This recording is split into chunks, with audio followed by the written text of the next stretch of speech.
nous retrouvons une fois de plus pour parler cinéma dans votre émission Le Salon du FESPACO sur Savane TV. Actualité sur la cérémonie d'ouverture de cette 27e édition du FESPACO. Film programmé, chorégraphie de Serge Aimé Coulibaly qui avait fait polémique. Voilà autant de sujets que nous allons aborder dans ce numéro de votre émission Le Salon du FESPACO sur la télévision des nouvelles idées. Mais pour démarrer notre émission, nous allons aller suivre le discours prononcé par la ministre de la Culture, des Arts et du Tourisme lors de la cérémonie d'ouverture de cette 27e édition du FESPACO. Pour suivre bien sûr ce discours, nous allons faire appel à un des journalistes qui est critique, qui est un peu acerbe dans ce qu'il dit. Il s'agit de Malik Saga. Bienvenue Malik Saga. Merci d'être là. Merci, je t'en prie. Alors nous allons suivre à présent le discours de la ministre Elise Chambiano lors de l'ouverture de cette 27e édition du FESPACO. On va aller suivre avant de revenir. Le thème de la présente édition, cinéma africain et de la diaspora, nouveau regard, nouveaux défis, se veut un faisceau de convergence et de compétences en la matière pour célébrer et magnifier dans la diversité des expressions l'image du continent. Excellences, Monsieur le Président du FASO, Monsieur le Premier ministre, la filière du cinéma est en pleine mutation, évolution technologique, marché plus dynamique, nouveaux acteurs et intervenants. La tenue de cette édition vous donne l'occasion, dans un monde qui bouge énormément, de réfléchir profondément sur le devenir du cinéma et de l'audiovisuel afin d'être très compétitif sur le marché des films. C'est dans ce sens que la contribution de la diaspora dans la promotion et le rayonnement du cinéma africain est fortement attendue. C'est ensemble avec la diaspora, à travers de nouveaux regards, que nous donnerons une avancée significative à notre cinéma dans la perspective de le hisser à de très hauts sommets à travers des modèles innovants. La flamme allumée depuis 1969 doit davantage briller et faire rêver. Alors Malik, réaction sur ce discours de la ministre? On peut dire que c'est son baptême de feu? J'ai apprécié le discours parce qu'on a juste vu un extrait, on n'a pas vu la partie où elle a rendu hommage à des cinéastes, à des acteurs qui ont marqué d'une pierre blanche un peu le cinéma burkinabé, le cinéma africain en général. Et j'ai aimé cette partie. Et aussi dans son discours, elle a fait, je ne sais pas si c'est pour faire du populisme, le nom de Thomas Sankara est encore ressorti, ce qui a fait acclamer la foule et tout, et j'ai apprécié ces moments. Et ça peut être un discours politique, mais je pense que ce qu'elle dit est réel. Elle est revenue sur les nouveaux regards et les nouveaux défis, effectivement. Elle a tendu la main, on peut le dire, à la diaspora. On demande de participer beaucoup. Exactement, et je pense que c'est l'esprit même du FESPACO, qui est un festival panafricain du cinéma africain et aussi de sa diaspora. Et le discours, j'ai aimé. Politique voilà. C'était diplomatique, quoi. Exactement, exactement. Puisque on n'est pas venu sur vraiment les choses de l'organisation, même si on allait brosser un peu les choses de l'organisation. Qu'est-ce qui, voilà, il fallait peut-être qu'elle fasse ressortir ça pour qu'on sache réellement, parce que les Burkinabés aussi attendent jusqu'aujourd'hui sa version. Sa version des faits sur cette polémique, parce qu'il faut le dire, cette cérémonie d'ouverture, la vedette, c'était cette chorégraphie de Serge Aimé Coulibaly. Tout le monde l'attendait de pied ferme. Et comment est-ce que vous l'avez trouvé, cette chorégraphie? Vous voyez, Serge nous a fait rêver.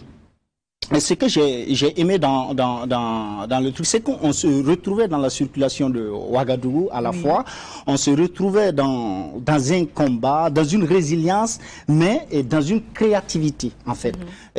Vous voyez, il fait intervenir des iconoclastes du monde du sport et du cinéma, Iron Bibi, l'agent Ouyou, voilà, Gustave Sorgho, et tous interviennent, et c'était l'esprit.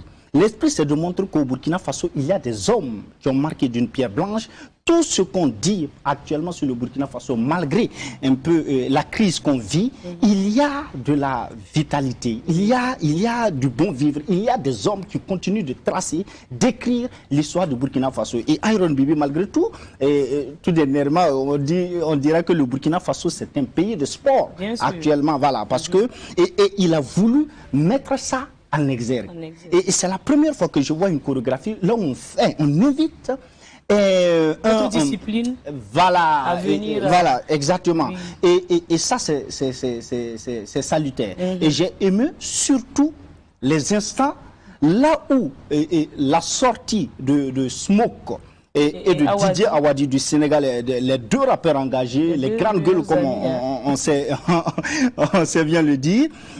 Et quand ils sortaient, quand ils prestaient, il y avait une chorégraphie derrière des danseurs et il y avait un regard qui m'a pointé sur l'écran géant. C'était le regard de Thomas Sankara. Et je ne voyais plus les deux rappeurs, je ne voyais plus les danseurs, je voyais Thomas Sankara qui nous fixait le regard. Et ces instants m'ont marqué tellement dans la chorégraphie. Il faut dire que tous ces gestes-là ont été étudiés à l'avance parce que tout simplement, j'avais déjà assisté à la création, les répétitions. Je partais, voilà, parce que j'aime faire immersion, voilà, et pour constater les choses. Et c'est préparé au millimètre près pour aguicher un peu, voilà, et un peu le public et les spectateurs. Et je pense que les Burkinabés ont pris du plaisir à voir ce spectacle-là. En tout cas, vu les réactions sur les réseaux sociaux, on sent que les gens sont fiers de cette chorégraphie de Serge Aimé Koulibaly, qui est également avec nous, et que nous allons inviter à nous rejoindre dans le salon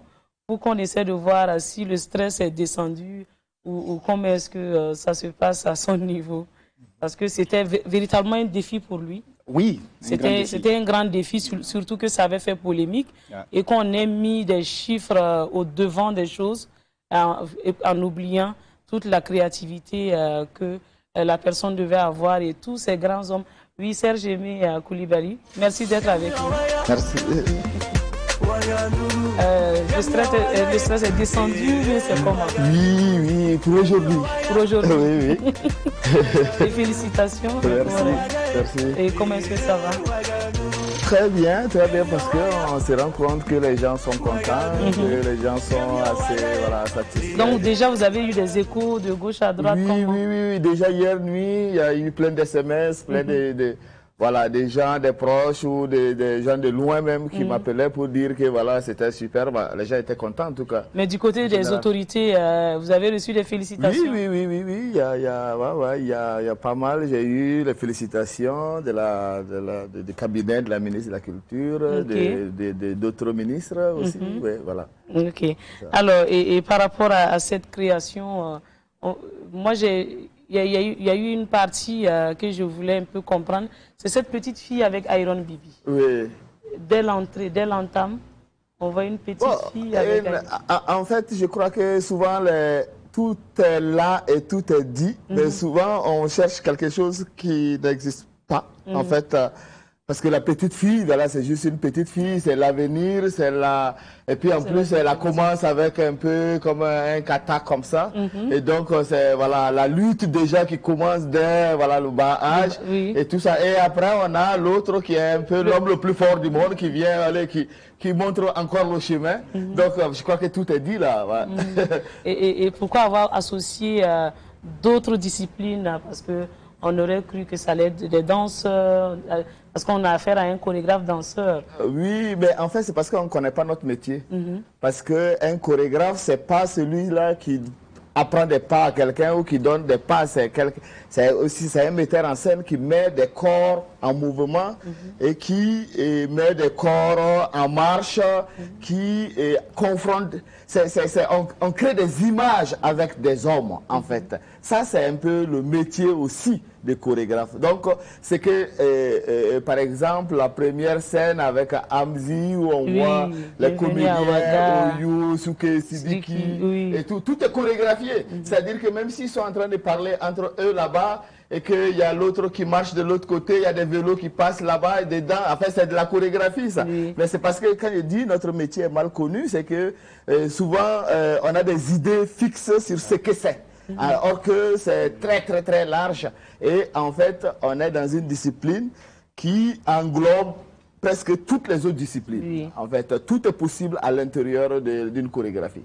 Alors, est-ce que le mois d'octobre vous a inspiré dans cette création? Parce que le texte a été tellement fort par la suite, avec Didier Awadi et Smoke, et après on a vu Mounandiaï et également Odile Sankara sur des textes. Et actuellement, le texte de Odile Sankara et Mounandiaï fait le tour des réseaux sociaux. Oui, c'est un texte de Arissi Tarnagda, justement. En fait, il avait écrit ces textes-là après l'attaque de Yirgou.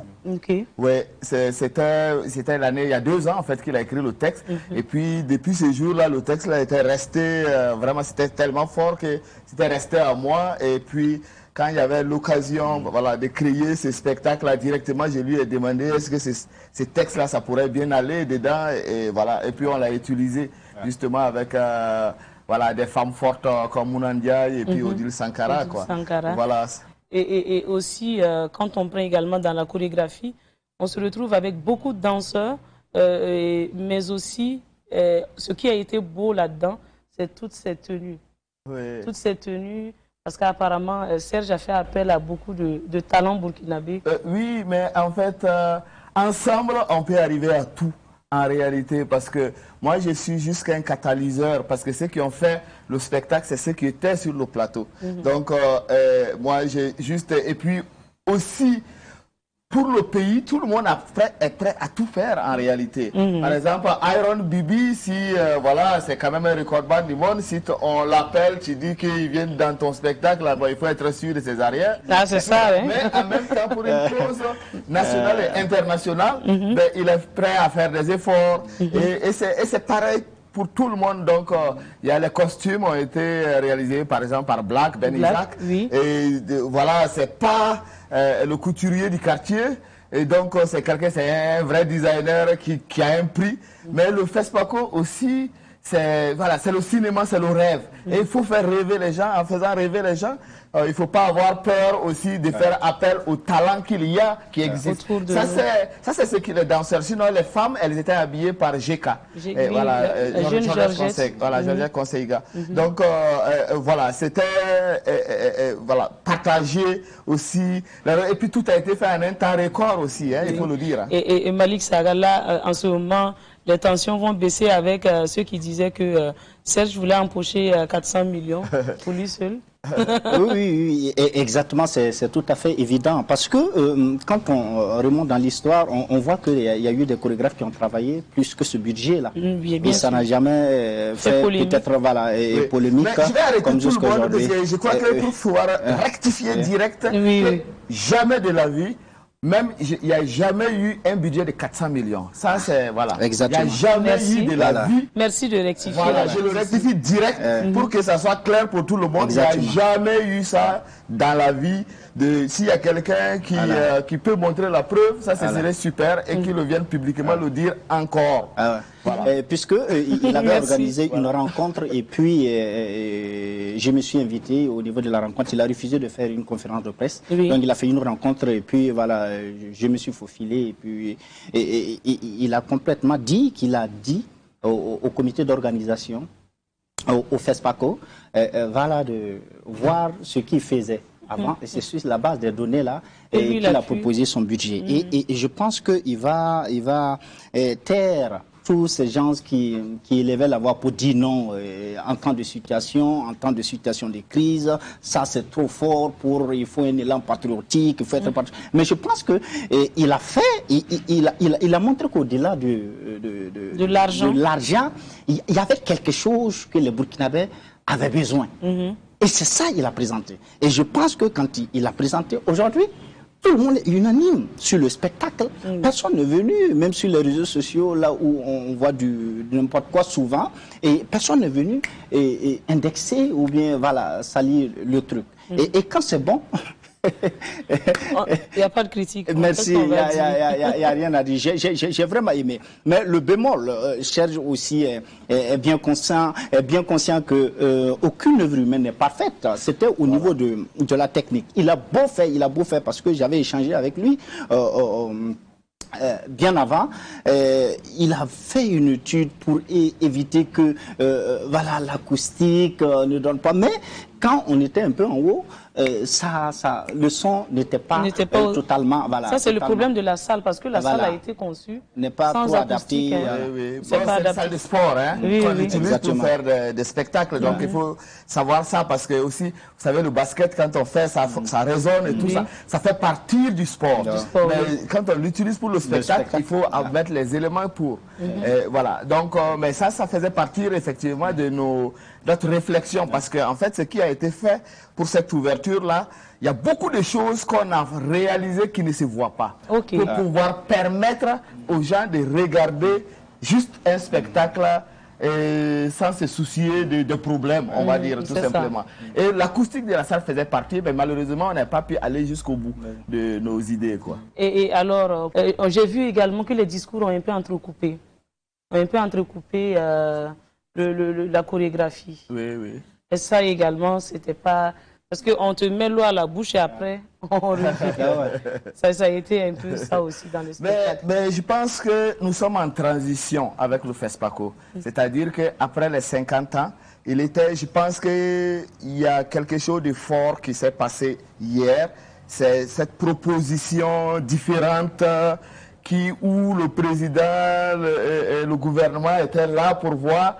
Et en fait, c'est une transition petit à petit pour aller véritablement vers un festival où le cinéma, les acteurs de cinéma, les actrices de cinéma sont plus présents, on va dire, parce que voilà, c'est ça aussi la particularité aussi, c'est ça aussi la particularité du festival, quoi. Pour appuyer ce que Denise, je suis tout à fait d'accord avec Denise, effectivement, et ça casse l'élan, tu vois, et la première scène, Iron Bibi passe, et Amzi prend le relais, et après ça casse, on met un discours, et après les smokes viennent, on casse, on met un autre discours, et ça casse un peu le truc, alors qu'on aurait voulu voir peut-être les allocutions en première position, on présente le spectacle, et après, le discours continue. Voilà. Et maintenant, pour le 23 octobre, qu'est-ce que Serge nous réserve comme surprise? Vous avez tout dit déjà, vous avez parlé de surprises. Mais mais nous on veut un bout ici sur Savane. Non, mais en fait, la clôture et puis l'ouverture, c'est complètement autre chose. La clôture, c'est les prix, c'est les cinéastes qui sont à l'honneur, c'est les meilleurs acteurs, actrices. Donc, en fait, il faut redonner à César ce qui est à César. Et donc, le spectacle n'est pas important là. Mais par contre, évidemment, le type d'artistes qui seront présents, c'est Kaya Woto, Smarty, Mistania, tu vois, c'est d'autres artistes en fait qui seront présents, qui seront mis en scène différemment. C'est pas du tout le même type de spectacle qu'on va voir, mais c'est ça aussi, puisque moi je suis au service de la chose. Je vais pas montrer ce que je sais faire. Je vais qu'est-ce qui est nécessaire, qu'est-ce que les gens ont besoin de voir pour pouvoir voyager et terminer en beauté ces FESPACO-là. Donc c'est sur ça qu'on travaille. Merci bien Serge Aimé Koulibaly. On attend vraiment ce spectacle le 23 octobre prochain, à la clôture du FESPACO. On espère qu'on va bien rêver encore comme le 16 passé. Tant qu'il y a des créateurs, vous allez rêver. Merci bien. Et merci Malik Saga d'être passé. Alors nous allons poursuivre avec autre sujet au programme du FESPACO. C'est la cérémonie de libation au rond-point des cinéastes. Et comme à l'accoutumée, vous savez, les festivaliers se réunissent le lendemain de chaque cérémonie d'ouverture du FESPACO pour se recueillir et rendre hommage à ceux qui ont disparu. Et c'était le cas hier dimanche matin du moins, comme nous le témoigne ici Mariam Pakisba Ouedraogo, qui était sur place au rond-point des cinéastes de Ouagadougou. De Samben Ousmane à Cheikh Omar Sissoko, la tradition de la cérémonie de libation se perpétue au rond-point des cinéastes. Dans la pure tradition africaine, le secrétaire général de la Fédération panafricaine du cinéma FEPACI rend hommage aux disparus. Ceux qui partent, on les honore d'abord, pour leur inhumation, mais ensuite, régulièrement, on les honore. L'islam, la chrétienté sont venus, donc ils ont aussi leur façon de faire. Mais la tradition ancestrale est de verser un liquide par terre et de demander vraiment aux ancêtres de bien accueillir ceux qui viennent de partir. Et ça, cette tradition-là, on l'a instaurée parce que des hommes et des femmes qui ont donné à l'Afrique dans le sens donc de montrer ces images, ces façons de vivre.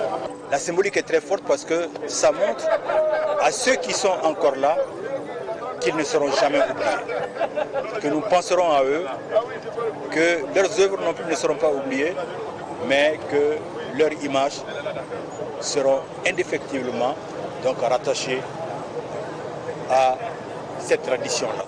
Savoir qu'on sera immortel, c'est l'autre fierté des cinéastes africains qui respectent, tous les 2 ans, le rendez-vous du FESPACO. À l'image du réalisateur sénégalais Alain Gomis, double lauréat de l'Étalon d'or de Niénéga. Une fierté pour le Sénégal et son ministre de la Culture Abdoulaye Diop, qui ont suivi le dévoilement de la statue de Alain Gomis près de la mairie de Ouagadougou. Des sentiments de fierté et de double consécration. Si aujourd'hui le Sénégal est à l'honneur dans un pays ami, un pays du cinéma qui est le Burkina Faso, venir fêter le talent africain et le talent sénégalais, ça veut dire en gros qu'on est nous sommes sur la bonne voie.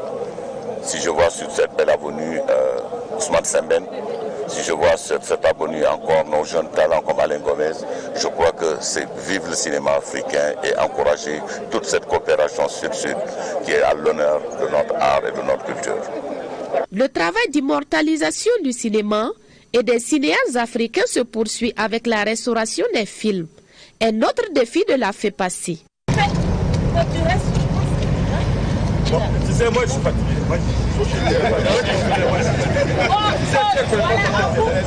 Voilà, merci. Merci bien Mariam Pakisba Ouedraogo sur ce reportage qui est une tradition pour les festivaliers, mais particulièrement pour les cinéastes africains à chaque édition du FESPACO de rendre hommage à ceux qui les ont quittés, à ceux qui nous ont quittés, bien sûr, ces grands noms du cinéma africain. Nous allons poursuivre pour savoir qu'est-ce qu'il y a en salle. Vous allez le savoir sous peu, après cette petite pause. En salle, c'est votre rubrique sur l'actualité des films en compétition pour les talons d'or, notamment de Yeninga. Plusieurs films déjà diffusés hier dimanche dans plusieurs salles de ciné et aujourd'hui lundi dans la matinée à partir de 8h. Dès 8h30 déjà dans les salles de ciné, il y avait beaucoup de films en diffusion. Alors, nous allons d'abord commencer par le film d'ouverture du FESPACO 2021. Il s'agit de Atlantique, qui est un film de Mati Diop du Sénégal. Sachez que c'est un film hors compétition, mais ce film a été diffusé symboliquement parce que cette année, c'est le Sénégal qui est le pays invité d'honneur. Et vous l'avez bien remarqué avec la cérémonie d'ouverture, avec beaucoup d'artistes sénégalais qui étaient de la partie dans cette chorégraphie de Serge Aimé Koulibaly. Sachez que Atlantique, c'est en fait dans une banlieue populaire de Dakar, les ouvriers d'un chantier décident de quitter le pays par l'océan pour un avenir meilleur. Parmi eux se trouve Souleymane qui laisse derrière lui celle qu'il aime, Ada, promise à un autre homme. Quelques jours après le départ, en mer bien sûr des garçons, un incendie dévaste la fête de mariage d'Ada et mystérieusement, la fièvre s'empare des filles du quartier. Issa, jeune policier, débute alors une enquête, loin de se douter que les esprits des noyés sont revenus dans le pays. Et voilà donc le film qui a été le film d'ouverture de cette 27e édition du FESPACO. C'était juste après la cérémonie d'ouverture du côté du Ciné Burkina. Ciné Burkina toujours, nous avons pas mal de films qui ont été projetés hier dimanche matin déjà en projection presse. On a eu Freda, qui est un film haïtien, mais également projection presse. Oliver Black de Baba Taoufik du Maroc et à l'Institut français de Ouagadougou, au Petit Méliès, il y a eu un film namibien intitulé The White Line. Tous ces films sont en compétition pour les Talons d'or de Yeninga. Et il faut savoir que chaque fois qu'il y a la projection presse le matin, dans l'après-midi, il y a pas mal de films également en compétition. Et ce lundi matin, au Ciné Burkina, vous avez, les journalistes ont eu la primeur avec le seul film en compétition pour le long métrage, pour les Talons d'or de Yeninga, Les Trois Lascars de Boubacar Diallo, qui a eu lieu au Ciné Burkina. Et ça va revenir, donc gardez l'écoute, ça veut dire vous pouvez aller suivre Les Trois Lascars de Boubacar Diallo ce soir de lundi à 20h30, toujours au Ciné Burkina. Et également en projection presse au Ciné Neroya, nous avons plusieurs films en compétition, dont un film intitulé Zender. Zender qui est un film documentaire, mais il faut le savoir que le film documentaire également concourt pour les Talons d'or de Yeninga dans la catégorie documentaire. Et nous allons recevoir tout à l'heure celle-là même qui a réalisé ce film. Il s'agit de Aïcha Maki du Niger, qui est notre invitée dans ce salon du FESPACO sur Savan TV. Alors, nous allons aller suivre le teaser du film avant de recevoir notre réalisatrice pour parler de son documentaire qui évoque, il faut le savoir, la question toujours de l'immigration, qui est un grand thème, il faut le dire, un grand thème général de cette 27e édition du FESPACO avec les multiples films qui sont à l'affiche.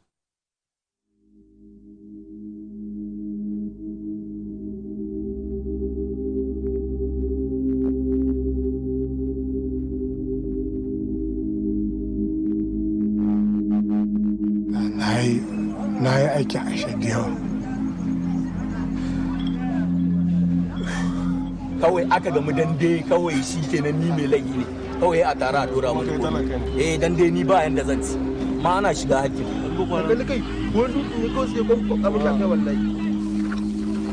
Mutum yana da aikin da zai yi ruwa kan shi dai gaskiya ɗaukar riskar na mutum bai yin shi. Ana neman suna yiwu. A riya baki ake ma. Kawai dole ya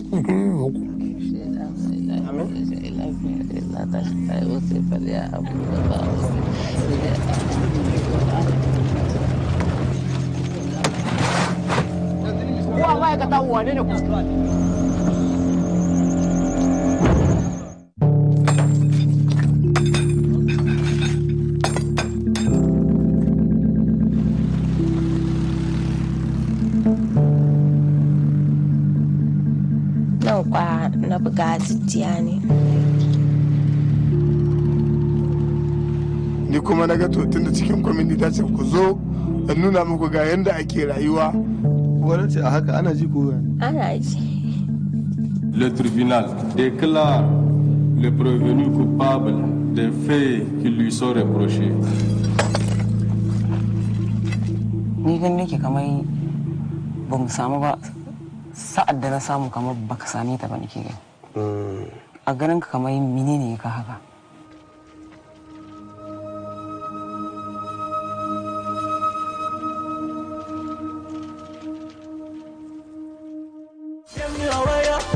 Nous allons à présent recevoir notre invitée, elle est réalisatrice Aïcha Maki, qui nous vient du Niger avec un film dans sa valise, un film intitulé Zender.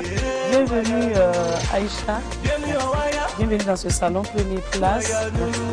Comment vous allez? Très bien. Et ce FESPACO, ça commence bien? Ça se passe bien. Ça se passe bien, oui. Alors Zender, moi j'ai eu la chance de suivre ce film dans le cadre des projections de l'Association des journalistes critiques du Burkina. Okay. Un film fort avec de belles images. Merci. Qu'est-ce qui a motivé ce sujet? Il faut dire que je suis allée tout simplement dépoussiérer la malle de mes souvenirs d'enfance Étant quelqu'un qui est né et qui a grandi à Zander, moi je viens d'une famille qui est hautement religieuse. Quand je dis hautement religieuse, mon grand-père, c'est un des premiers cadis, donc le chef religieux de la région. Moi j'ai grandi dans une sorte de syncrétisme religieux, parce que étant enfant, il y avait beaucoup de choses qui étaient tolérées. Je pouvais aller pendant mes vacances avec ma tablette à l'école coranique, apprendre le Coran, et le soir je pouvais suivre mes copines pour aller à l'église chanter. Donc, et au même moment, on pouvait avoir un petit temps pour aller chez les animistes, regarder les trans. Donc, c'était vraiment un espace là où beaucoup de tolérance il y avait. C'était la convivialité. C'était la convivialité entre les religions. Oui. Et en 2015, j'ai été réveillée quand, suite à la participation du président à la marche du Bataclan contre le terrorisme, il y avait eu des émeutes à Niamey et dans ma ville particulièrement. Ça m'a réveillée de mon sommeil. Après avoir vu et reçu énormément d'articles que les gens m'envoient, qui connaissent qui c'est ma ville, par rapport à toutes les émeutes qui ont eu lieu suite à cette participation-là, j'ai commencé à faire des recherches timidement. D'abord avec ma casquette de sociologue, des articles. Après, c'était la lecture des mémoires de fin d'études. Donc, tout ça pour essayer de comprendre le phénomène de la violence qui devenait grandissante au niveau de ma ville natale. Et donc, c'est comme ça que je suis allée... j'ai commencé à faire une sorte de casting pour mieux choisir mes personnages, parce qu'il y en a des centaines et des centaines de palais, c'est-à-dire les gangs. Et c'est là où je suis tombée dans ces quartiers qui, historiquement, étaient un quartier qui a été créé dans les années 70 pour recaser des personnes. Le quartier Karakara, dans le film. Oui. Absolument. Donc c'était un quartier qui a été créé spécifiquement pour recaser des personnes qui étaient malades.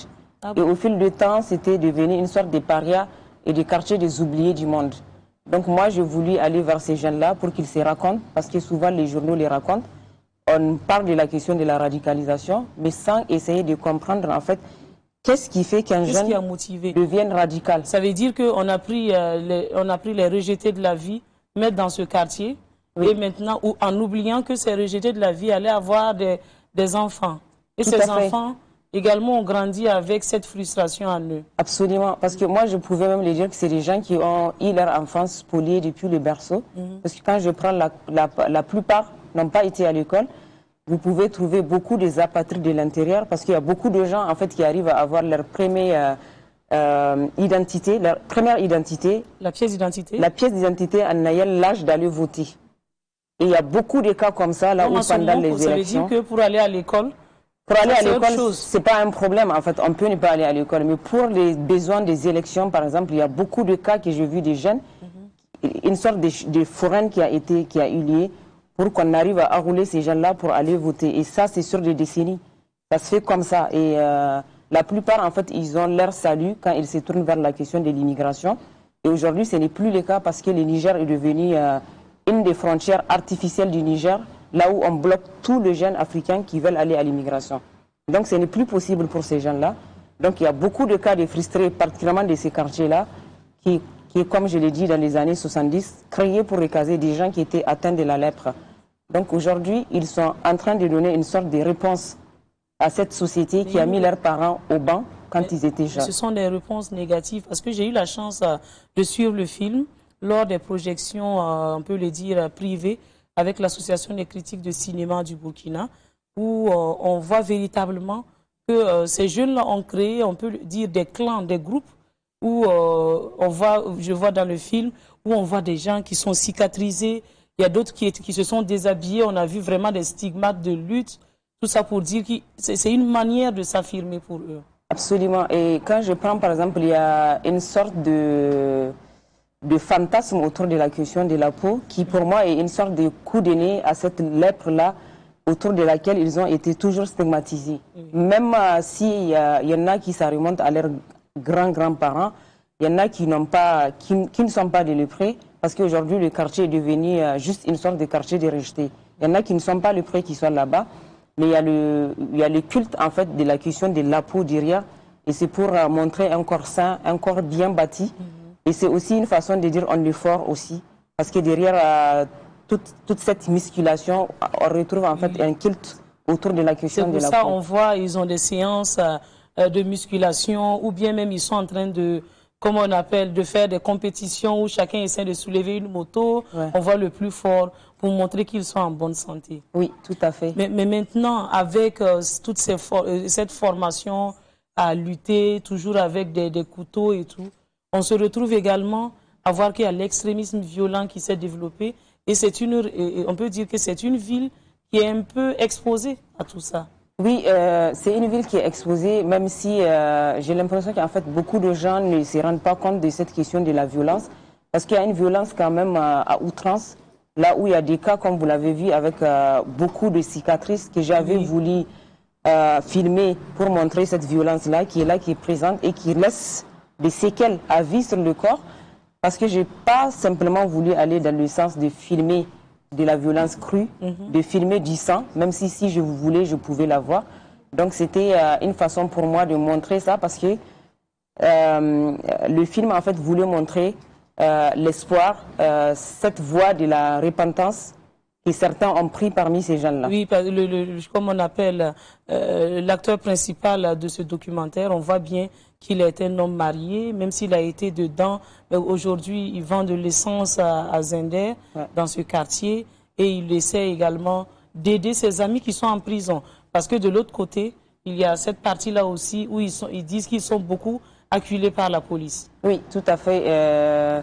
C'est pour montrer la voie de l'espoir, parce que c'est cette voie-là qu'ils ont choisie, et ils veulent vraiment être comme des dignes ambassadeurs aussi de cette jeunesse nigérienne, pour que ça compte avec eux. Et c'est pour cela que je les ai accompagnés dans cette optique-là de vouloir changer. Ils ont pris le chemin du changement et on voit comment ils sont en train de se battre, même si l'espoir, en fait, il tient à un bout de ficelle, mais quand même, ils essayent d'aller au-delà. Vous avez vu avec la question du carburant, qui est tout simplement en fait, une allégorie pour aborder la question en fait, globale de la situation du pays, qui est un pays avec énormément d'énergie, avec énormément de ressources naturelles, mais qui ne profite pas vraiment à la population. Et quand on voit la question de l'essence, c'est raffiné à Zander, exploité à Gadem, mais ces jeunes-là, ils sont obligés de courir à tombeau ouvert. Aller au Nigeria, à la frontière, du Nigeria pour récupérer. J'ai vu, hein, vous avez essayé de faire un focus sur ce monsieur-là, c'est un hermaphrodite. Et dans un pays musulman, comment est-ce qu'il a apprécié? Vous avez essayé, vous avez fait une virgule là-dessus dans le film. Oui, on le voit, il dit que lui, il est mi-homme, mi-femme. Et puis il le dit sans gêne. Tout à fait. C'est sans gêne qu'il le dit, parce que je pense qu'en fait, comme il est dit aussi, il est arrivé à un moment où ça ne le frustre plus, la question de la stigmatisation, et d'autant plus qu'il n'a pas choisi une orientation sexuelle, mais plutôt il est né avec, donc il fait avec. Et ce qui est important, c'est quand même un personnage qui amène de l'équilibre dans le film. Et il va au-delà du genre, ces personnages-là. Et c'est lui qui met sa vie en danger pour aller chercher, ramener plutôt, je veux dire, notre essence à nous. Parce que c'est une petite corruption qui est créée, qui a vu le jour dans une grande corruption. Il y a des carburants, quand ça quitte la raffinerie, ça va à la frontière.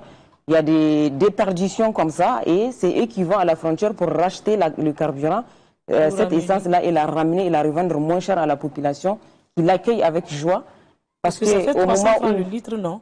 Absolument. Et pourtant, dans la station, c'est plus que ça. Voire moins. À la station, c'est un peu moins de 600, alors que de l'autre côté, elle est à moitié. C'est la moitié. À moitié prix. Voilà.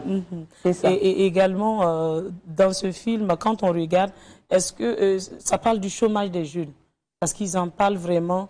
Et il y a un même qui dit que lui préfère repartir dans le vol si ça va continuer comme ça.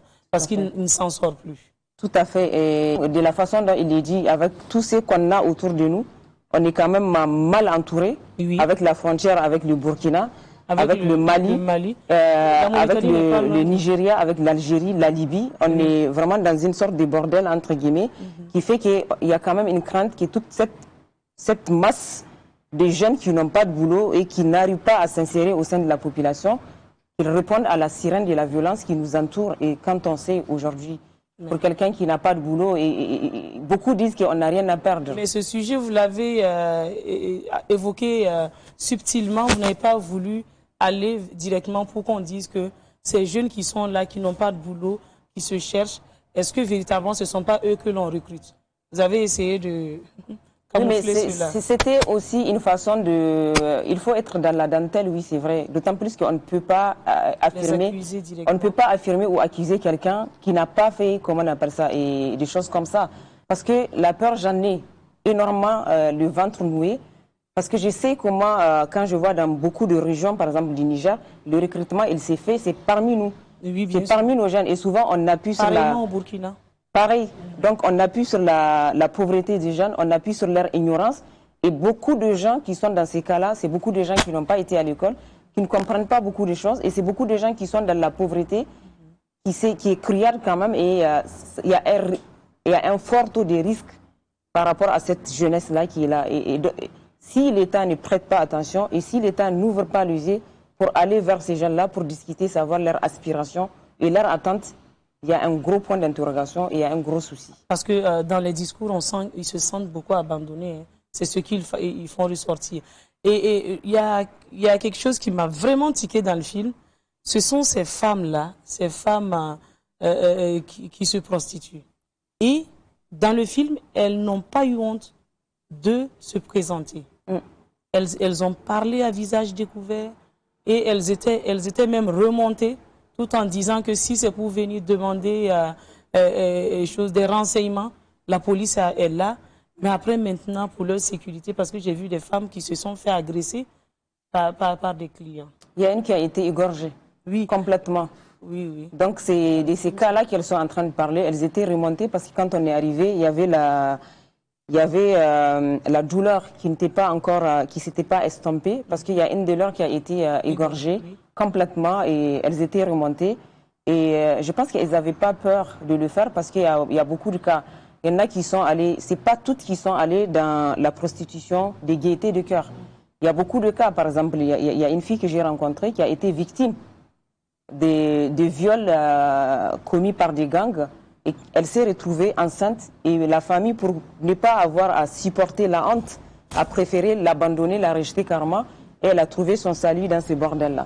Donc c'était aussi une façon de faire un clin d'œil à ces femmes-là qui, pour la plupart, n'ont pas forcément choisi d'y aller, mais parce qu'il y avait des problèmes au sein de la famille, il y avait un rejet social tout simplement autour de la question d'une fierté qu'on ne voulait pas écorcher le nom de famille. Donc, quand quelque chose arrive à un enfant, au lieu de prendre soin, d'essayer de l'accompagner psychologiquement, d'essayer de comprendre qu'il n'a pas voulu, on préfère en fait complètement jeter le bébé et l'eau du bain. L'eau du bain en même temps. En même temps. Mais il y a des images que je n'ai pas assez... ça m'a donné à réfléchir. Pourquoi avoir présenté ces femmes-là bien habillées, bien voilées, en train de fumer? Pourquoi ça? Tout simplement parce qu'elles sont comme ça. Elles sont bien, donc je ne vais pas les filmer, je ne vais pas les suivre dans leur chambre pendant qu'elles sont dans leur intimité, mais tout simplement dans leur joie. Je trouvais qu'il y a de la joie autour. Ah bon? Elles fument et elles n'ont pas honte en fait de se montrer, de se faire voir en face de la caméra en disant que voilà, c'est nous, on est là, on existe aussi. Une façon de dire que même si la société ne voulait pas nous voir parce qu'ils sont dans une ruelle assez exiguë, là où c'est complètement un quartier en fait qui se trouve en plein cœur de la ville, mais qu'on ne voit pas, parce que ce qui se passe, en fait, c'est dans des petits coins, dans des ruelles assez discrètes et tout ça. Mais là, en fait, elles n'ont pas peur. Elles se font montrer à la caméra, tout simplement une façon de dire on est là et on existe, on fait partie aussi de la société. Et apparemment, dans leurs propos, elles veulent que l'on essaie de légaliser ce qu'elles font, de dire que c'est quelque chose que l'on fait, il faut nous respecter également. Tout simplement, oui, parce que vous avez vu dans le film, il y a une qui dit on n'a aucun respect pour les femmes libres, oui, comme elle aime s'appeler comme ça. Des femmes libres. Elle dit les femmes libres, on n'a aucun respect. Quand c'est pour soutirer des renseignements, parce que c'est devenu une flanque en fait, beaucoup de gens qui y vont, il y a beaucoup de bandits qui vont là-bas. Donc c'est elle que la police utilise pour avoir certains renseignements.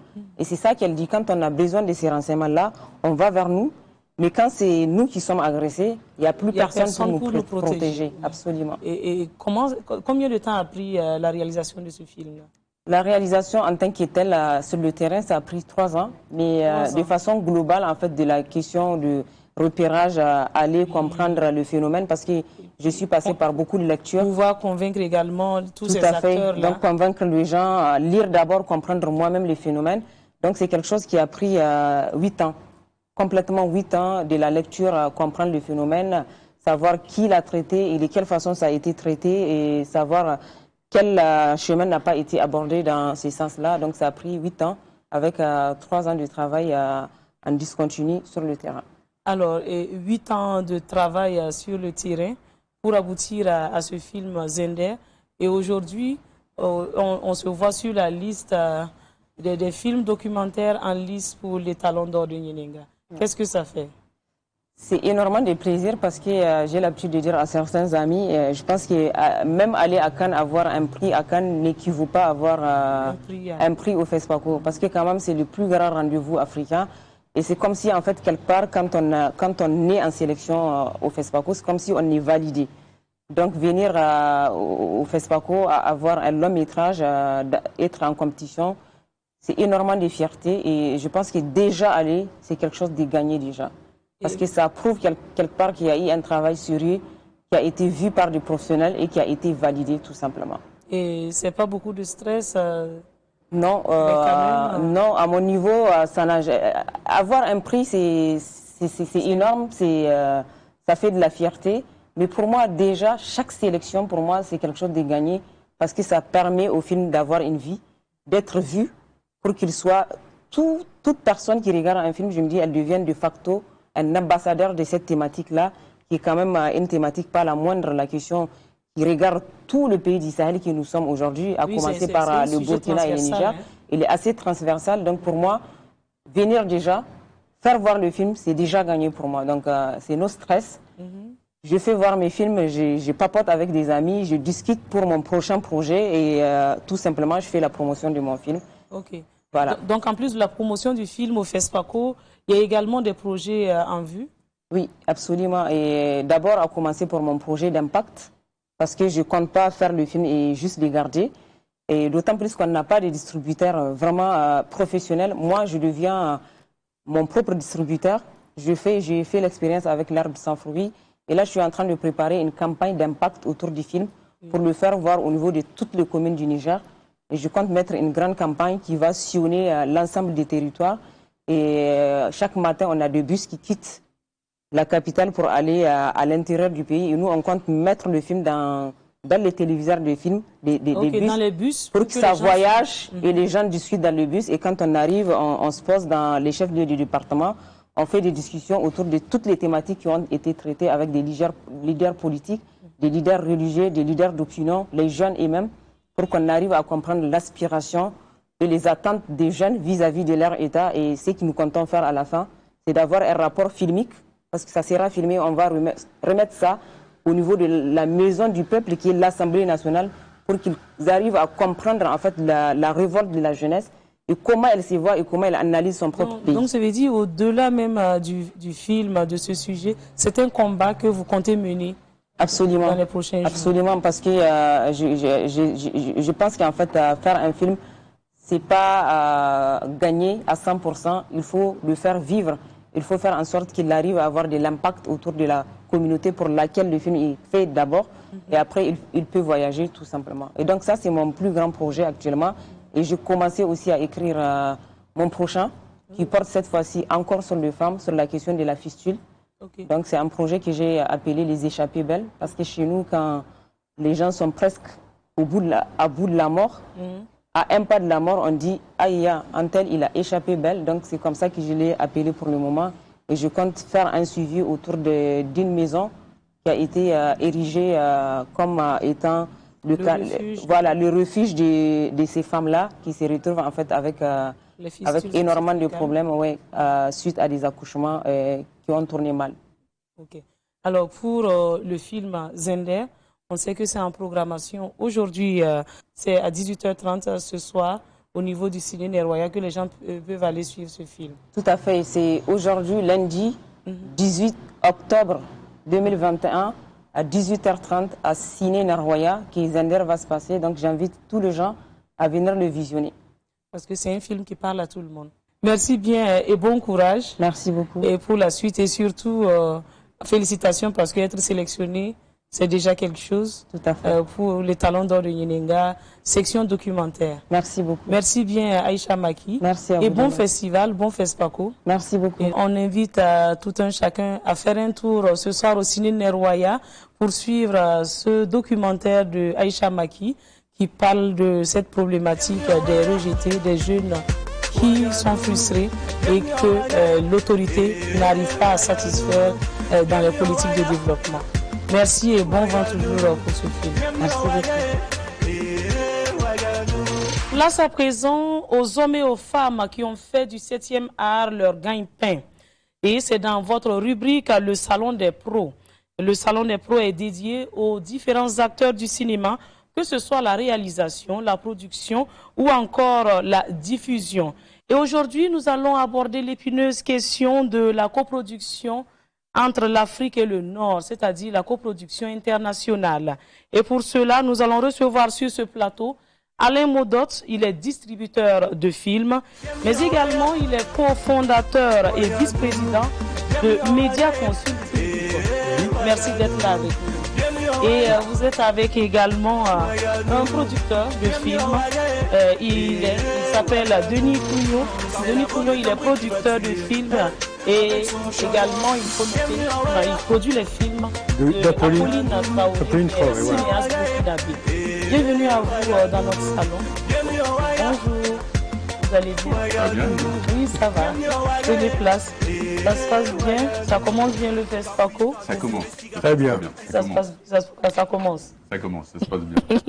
Alors, merci d'être des nôtres pour parler de la coproduction internationale. Alors, dans ce salon, je reçois Alain Modot, qui est distributeur de films pour le compte de DIFA. Bienvenue dans ce salon de Savan TV. Merci Denise. Et également, je le disais tout à l'heure, c'est mon nom, Denis Pougnot. Merci d'être là, vous êtes producteur. Oui, merci et Denis. vous produisez depuis quelques années Apolline Traoré, qui est cinéaste burkinabé. Exactement. Alors, par rapport à cette coproduction, est-ce que c'est primordial aujourd'hui, la coproduction entre l'Afrique et le Nord? Je pense que c'est important. Oui.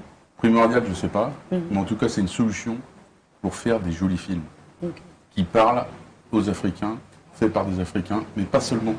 On essaye aussi de faire des films qu'on soit capable d'exporter dans le monde entier. Et dans cette coproduction, qu'est-ce que vous apportez? C'est le côté technique, c'est quoi?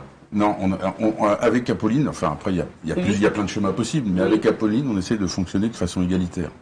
Apolline, elle est aussi coproductrice, elle est réalisatrice et coproductrice, donc on apporte des fonds et en fonction de ça, il y a une espèce d'égalité de fonctionnement entre nous. Il n'y a pas un qui est plus fort que l'autre, non, on partage les choses. Okay. Et alors, Alain Modot, pour vous, la coproduction, c'est important aujourd'hui? Alors moi, en tant que distributeur, c'est important parce que, comme le disait Denis, ça me permet d'avoir des films, plus de films, d'abord pour commencer, et plus de films différents et variés. Et surtout, ça devrait me permettre aujourd'hui et demain, encore plus, d'avoir des films d'une qualité supérieure, parce que les budgets auront été supérieurs. Parce que coproduire, c'est effectivement mettre ensemble des moyens, des énergies, des visions, et de faire des projets qui, comme le disait Denis, vont sur un territoire, mais vont sur d'autres territoires, et vont à l'extérieur de l'Afrique, ou vont rejoindre la France, le Nord, les États-Unis, le Canada, pourquoi pas. Donc ça, c'est l'avantage de la coproduction. Et c'est vrai que, je dirais, c'est relativement nouveau pour l'Afrique. Alors que si on prend la France, si on prend l'Europe, si on prend même l'Amérique latine, l'Asie du Sud-Est, il y a une tradition de coproduction qui est aussi vieille que la production. Parce que depuis des années, les producteurs, quand on rentre dans la production, on apprend à faire de la coproduction, à monter des réseaux d'amis, de partenariats, des choses comme ça. Et c'est une culture. On apprend à travailler avec des gens, on apprend à faire ensemble des projets. Une fois on est majoritaire, une fois on est minoritaire, une fois on est égalitaire, et on avance comme ça. Et cette culture-là, cette forme de professionnalisme, elle n'était pas évidente en Afrique. Oui, c'est pas évident parce que tout simplement, on est habitué à avoir des financements, des subventions pour produire des films. Et aujourd'hui, il faut injecter de l'argent. Est-ce que c'est sûr que les textes sont adaptés à cette coproduction internationale aujourd'hui pour l'Afrique? Aujourd'hui, non, parce que pour faire si on veut aller vraiment très loin dans les coproductions, il faudrait que les États soient d'accord entre eux, qu'il y ait des accords de coproduction, que quand vous êtes par exemple au Burkina, entre le Burkina et le Côte d'Ivoire, il y a un accord de coproduction. Ça veut dire qu'un film burkinabé a les mêmes droits en Côte d'Ivoire qu'il n'en a ici. Et inversement, le film ivoirien a les mêmes droits. Par exemple, si les chaînes ont un quota de diffusion, elles peuvent diffuser un film ivoirien ou un film burkinabé, c'est pareil. Mais ce n'est pas le cas si c'est un film tanzanien ou un film d'Afrique du Sud. Vous voyez, donc les accords de coproduction relèvent des États et des gouvernements, et là il n'y en a pas assez en Afrique. Et deuxième chose aussi, il faut parler des mêmes termes. Par exemple, si vous décidez de faire une politique pour les producteurs indépendants ou pour les réalisateurs indépendants, il faut s'entendre. Et qu'est-ce que c'est qu'un producteur indépendant ici au Burkina, au Kenya, il faut avoir les mêmes définitions. Et là, les organisations panafricaines devraient avoir leur politique, que ce soit l'UMOA, que ce soit le CEDEAO. On peut aller jusqu'à l'Union africaine. L'Union africaine, bien sûr. Voilà. Donc vous voyez, la coproduction, c'est pas que des énergies de créateurs, c'est aussi des modes de financement et puis une organisation juridique. Oui, Denis, là-dessus. Pour cette coproduction, est-ce que vous travaillez avec Apolline Traoré, les textes, comment vous arrivez à harmoniser les choses entre vous pour que ça soit gagnant-gagnant? Pour que ça soit gagnant-gagnant. La problématique pour le coup avec l'Afrique, c'est que, pour ma part, nous, c'est des financements qu'on apporte, c'est des financements français ou européens. Apolline, elle va chercher de son côté. Et la réciprocité, comme parlait Alain tout à l'heure, c'est que le film, je prends l'exemple de Déance, c'est considéré en France comme un film français, mais en Afrique, on n'a pas la réciprocité. Donc, ici au Burkina, c'est pas considéré? C'est considéré comme un film burkinabé. Bien sûr. Voilà. Mais alors après, la problématique que nous on rencontre, c'est que en tant que producteur, les chaînes en France ont des obligations d'investissement dans le cinéma. Et ça nous permet, nous, de faire vivre notre cinéma français. Et malheureusement en France, c'est pas en Afrique, au Burkina ou en Côte d'Ivoire que je connais particulièrement, les autres je connais pas, mais en tout cas c'est pas le cas. Ils n'ont pas d'obligation. Donc on a peu de défense en fait. L'Afrique, les pays défendent peu leur propre créativité. Et c'est dommage. Et la défense de ces propres créativités africaines, elle vient de l'Europe, elle vient de l'aide au cinéma du monde qu'on a pu avoir sur des rances, elle vient de ces institutions-là, internationales ou nationales entre guillemets, mais pas africaines. Et vraiment c'est dommage. Il serait temps, à un moment donné, de prendre les choses à corps et de défendre. Le FESPACO, c'est un super exemple, c'est pour ça qu'on est là, moi c'est mon 3e, je suis hyper content d'être là. Et pour revenir à votre question de départ, ça sert à quoi? Est-ce que c'est primordial? Moi, la coproduction, ça m'a permis de venir en Afrique et de découvrir d'autres cultures. Et pour moi, ça, c'est l'échange. La coproduction, c'est avant tout un échange. C'est pour ça que c'est primordial. Et alors, parlant de financement, vous parlez de financement tantôt, qu'il n'y a pas véritablement une mobilisation sur le plan local. Ça veut dire, est-ce que cela n'influe pas également sur les productions? Si, moi je permets il y a aujourd'hui, si vous prenez par exemple en Côte d'Ivoire le fonds SIC, le fonds, lui, ce fonds-là travaille déjà sur les coproductions. Et lui, il a financé les films d'Apolline. Ça commence juste, oui. Il a financé des films du Sénégal, il en a financé 3-4 comme ça. Et aujourd'hui, il est dans un modèle économique avec l'Europe et l'Organisation internationale de la francophonie, où ensemble ils financent des coproductions, et il y a de l'argent qui s'est rajouté, l'argent de l'Europe qui s'est rajouté. Mais par exemple, vous avez un très beau fonds ici, qui est le fonds du développement du tourisme, qui est dirigé par Alphonse Tunguma, qu'on a rencontré. Et nous, on a déjà essayé d'entraîner Alphonse, qui était très intéressé par ça, mais il y a des blocages au niveau politique ou institutionnel, mais alors que pour un franc CFA investi par le fonds, l'État du Burkina pourrait recevoir 2 ou 3 francs depuis l'Europe. Oui. Donc ce serait tout l'intérêt du Burkina que de partir rapidement dans ce genre de partenariat. Vous ne perdrez jamais de l'argent, au contraire, vous cumulerez des fonds qui viennent de l'Europe. Et c'est ça qu'il faut faire. Est-ce que c'est pas parce qu'également nos politiques ont du mal à comprendre l'économie et qu'il y a autour du cinéma? Est-ce que c'est pas également ça? C'est dans le monde entier. C'est dans le monde entier qu'ils ne comprennent pas. Ah bon, ils ne comprennent pas toujours le monde entier. Mais il y a quelques pays où ça mieux ça. Je ferai une exception pour le Burkina, parce que moi je trouve que le Burkina, justement, c'est un des rares pays à bien comprendre ça. C'est les FESPACO le prouvent. Et moi je vois la différence, je connais peu de pays africains, mais en tout cas entre la différence entre la Côte d'Ivoire et le Burkina. Le Burkina, ils ont compris. Ils ont compris. Mais après, pour la production, malheureusement, c'est un sport qui coûte de l'argent. Donc, à un moment donné, il faut le trouver. Je vais vous donner un exemple. Moi, je suis le distributeur depuis longtemps d'une série burkinabé qui est très connue, qui s'appelle Ouagalov. Oui, Ouagalov. Qui repasse en ce moment sur Canal+, Canal+ l'a racheté, voilà. Moi, depuis 2 ans, j'essaie de coproduire avec les auteurs d'origine, avec Sita Traoré, avec Yamogo, de faire Ouagalov 3 ou Ouagalov 4. Aujourd'hui, si le fonds du Burkina était un fonds ouvert à, comment dirais-je, à des coproductions avec, par exemple, la Côte d'Ivoire ou le Cameroun, on pourrait parfaitement monter une opération, un vrai produit pour faire Ouagalov 3 ou Ouagalov 4. Alors que c'est une série que tout le monde s'arrache et que tout le monde se dit mais qu'est-ce qui va se passer après? Pourquoi il n'y a pas la 3 et la saison 4? Et ben voilà. Et cet argent-là qui serait investi par le fonds du Burkina, il serait gagnant parce que ça rajouterait de l'argent qui ferait venir pour produire 3 et 4. Vous voyez, et parlons de la diffusion, de la distribution des films. Parlez-nous un peu de ce métier-là qui n'est pas trop connu en Afrique parce que les gens pensent qu'on fait des films, après il y a un blocage, on se dit c'est un beau film et personne ne l'a vu. Voilà. Le travail consiste en quoi encore? Le travail, ça consiste à expliquer aux réalisateurs, aux producteurs qui ont produit des films que le film il a une vie après qu'il a été produit. Et que donc nous, ce que fait DIFA, c'est de passer des accords qu'on appelle des mandats avec les réalisateurs et les producteurs et d'essayer de vendre leurs programmes sur le marché national, déjà pour commencer, parce qu'ici aujourd'hui il y a plusieurs chaînes. Ça veut dire que Savane TV un jour, BF1... Mais ça coûte cher. Qu'est-ce qui coûte cher? De payer ces films pour diffuser. Non, mais oui, mais on peut s'arranger. Il y a des gros clients. C'est sûr qu'un film que je vendrai ici à Savane TV, on ne le vendra pas le même prix qu'on le voit à TV5 ou à Canal+. Il y a des films qu'on peut vendre $60, enfin pas le film, les Chinois, ils achètent 250 € le film. Et ils prennent des droits pendant 3 ans.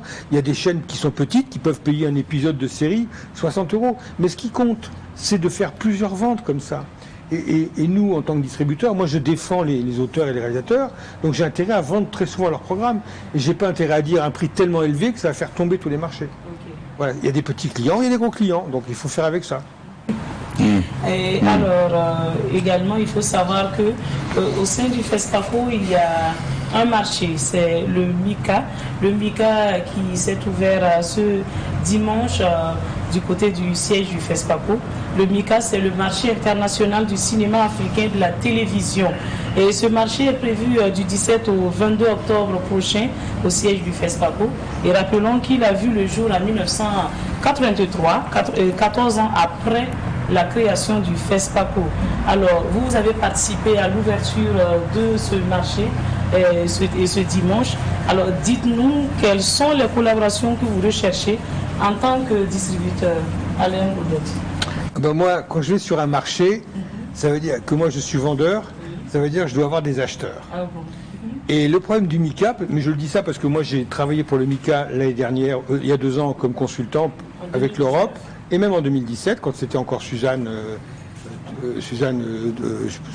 qui dirigeait et Arjuma Soma, qui étaient les deux, voilà, on avait essayé de faire venir les acheteurs. Or, un marché sans acheteurs, c'est pas un marché, c'est pas un marché. Donc le gros effort, le très gros effort que doit faire le MICA, c'est d'avoir les acheteurs, de les inviter comme tous les marchés du monde font. On paye les billets d'avion, on paye les nuits d'hôtel, enfin on s'arrange toujours. Mais un marché sans acheteurs, c'est un marché qui est faible. Et l'exemple de Écran Noir, qui est le marché de Yaoundé, Écran Noir sans acheteurs, c'est un marché qui est en train de s'étioler, voilà.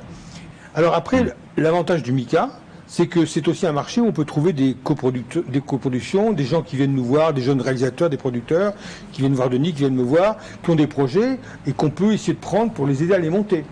Mais ça, c'est qu'une petite partie du marché. Oui. Le principal, c'est, moi, les gens qui m'ont confié leur programme, ils veulent que je les vende. Et donc, il faut qu'on ait les acheteurs.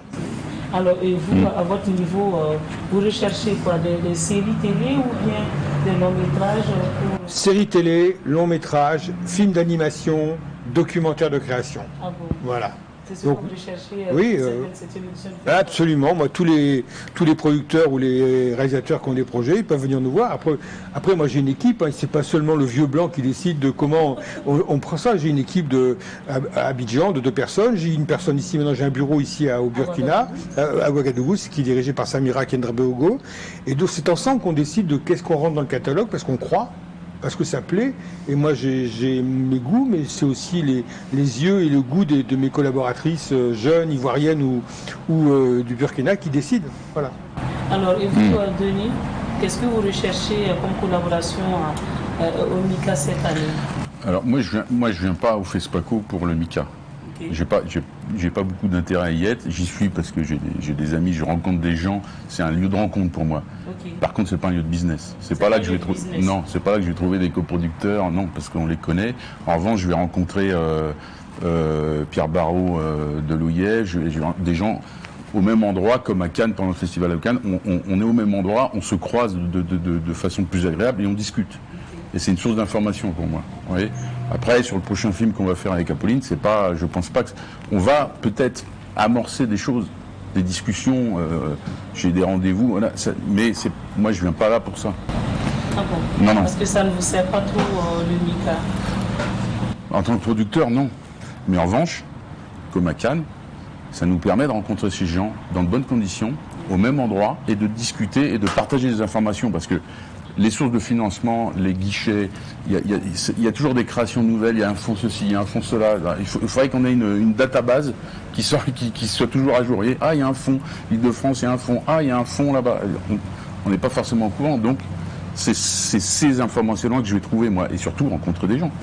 Et pour voir, je viens aussi au FESPACO pour voir d'autres films. Ah bon. De voir de très bons films. Est-ce que vous avez commencé? Non, ce soir j'espère aller voir Frida, mais je dois aller au Musée National pour supporter Apolline avec la restitution. Oui. Et ouais, un super spectacle d'ailleurs, je vous conseille. Et une restitution d'une œuvre d'art américaine, restituée au Burkina. Donc je vais aller ça. Donc je vais rater Frida parce que c'est un film que j'ai pas vu, que j'aurais voulu voir. C'est un film haïtien. Et puis discuter avec plein de gens. C'est ça. Pour moi, le marché, bon, c'est important pour les professionnels de la distribution. Pour moi, pas peu. Allez, vous voulez ajouter quelque chose? Oui, non, moi j'ai deux films pas en compétition, mais dans les sections annexes comme Panorama. Il y a des films qu'on promeut. Voilà, donc moi ce marché est un marché. Je verrai à la fin si finalement il y a des acheteurs qui sont venus me voir ou autres. J'ai déjà monté un centre d'opération avant le FESPACO dans les salles ici pour m'assurer d'un centre de débouchés pour nos catalogues. J'en verrai d'autres. Voilà, mais je pense que le MICA doit encore progresser et pour aller dans le sens de ce que disait Denis, c'est un lieu de rencontre, c'est un lieu de. Et donc par exemple, recevoir la liste des inscrits juste avant le marché, ça serait une belle chose, quoi. Or là, on l'a pas. En amont. Oui, c'est ça. Donc ça, c'est un exemple, parce qu'on peut savoir qui on va voir. Il y a quelques difficultés. Voilà, c'est ça. Et ça, c'est extrêmement important. Et si le FESPACO veut continuer comme un festival important, eh ben, il devra avoir un marché important. Et s'il l'a pas, les gens diront, ouais, je viens pas, j'ai un film, je viens, si j'ai pas de film, je viens pas. Par contre, le Discope, on ne se fait pas d'illusions. Il y a tous les acheteurs, il y a 230 acheteurs. On sait ce qu'on va voir. On voit les acheteurs anglophones, francophones, on voit les Amazon, on voit les HBO. Voilà. Il n'y a pas de raison, comme le disait Denis, que les films francophones n'aient pas aussi leur chance sur le marché international. Ouais. Voilà. Et c'est pour ça qu'il faut sortir de l'africanité ou du petit film d'auteur africain où il faut vraiment dire que le marché est global aujourd'hui, quoi. Donc il faut aller dans la coproduction entre autres, pour donner d'autres opportunités aux films que l'on produit ici. Un plus grand marché. Au plus grand marché. Un plus grand marché, plus de spectateurs. Voilà. C'est également. Mais c'est pas que la coproduction. Moi, je prends l'exemple de mon premier fait d'armes de distributeur, c'est que j'ai vendu Les Rois de Ségou, qui est une série malienne traditionnelle en costume, à l'Afrique du Sud, il y a 5 ans. Donc c'est pas que la coproduction qui marche, que Les Rois de Ségou, ça n'a jamais été coproduit, c'était une série malienne, point. On l'a vendu. Donc ça veut dire que même des produits très forts nationaux, on peut les vendre. Wagalov, c'est un produit, voilà, et pourtant on l'a vendu plein de fois. Voilà. Et ou le premier film d'Apolline que je distribue, Moi Zafira, en noir et blanc, je l'ai vendu plusieurs fois. Donc c'est un produit national. Frontière, tu l'as vendu. Frontière aussi, voilà. Donc on peut vendre des produits nationaux. Mais Frontière, c'est déjà un produit international. C'est une coproduction. Ouais, c'est ça. Voilà. Alors on va vous souhaiter un bon Festaco. J'espère que vous aurez plein de films. Également, il y a beaucoup d'autres projets à développer. Vous également. Merci beaucoup, Denise. C'était un plaisir. On vous attend très prochainement avec le prochain projet avec Apolline. J'espère. Il va porter sur... on ne dit pas d'abord. Non. Tout comme toujours. Mais si Savane TV veut plein de nouveaux films, on en a aussi. Mais en revanche, si ça... Non, Denise. On va coincer Charlemagne. Avec lui, ça peut aller. Oui. Si Charlemagne voulait coproduire le film et mettre un peu de millions, on pourrait en parler, on pourrait refaire une émission. Mais bon, j'attends. Il n'y a pas de souci. En attendant, un bon festival. Merci beaucoup. Et à très prochainement. Merci. C'est avec cet entretien sur la problématique de la coproduction internationale que j'ai eu du plaisir à discuter avec Alain Modo, qui est distributeur de films, et Denis Cougnon, producteur, que nous bouclons ce numéro de votre émission, le Salon du FESPACO. À demain pour d'autres actualités sur cette 27e édition du FESPACO.